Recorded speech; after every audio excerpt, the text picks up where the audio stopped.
দিদি বলো তো মা কি রান্না করেছে?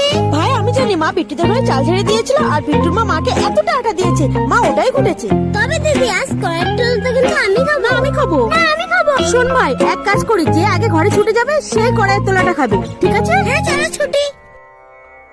এইটুকু এক মোটা আটা কি করবো, দুই ছেলে মেয়ে ভাগ করে খাবে। এরা ছুটতে পারে না। ভাই আমাকে নিয়ে যা, দাঁড়া। আমি জিতে গেছি, আমি কড়াইয়ের তলাগুলো তো সব আমি একাই খাবো। আমাকে একটু দে। না আমি জিতেছি, আমি একাই খাবো। ভাই তুই এতটাই নিষ্ঠুর, আমার দম লেগে গেল।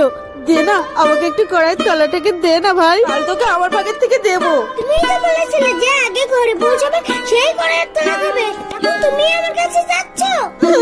ভাই আমি তোর সাথে ছুটতে পারি না বলে তুই কি আমাকে একটু খেতে দিবি না? আমার খেতে ইচ্ছে করছে। এই দিদিকে একটু দে, দে আগে। হ্যাঁ, এইরকমই অভাব ছিল 1974 সালে, আর এরকম খাওয়া নিয়ে কামড়াকামড়ি বাধ্য।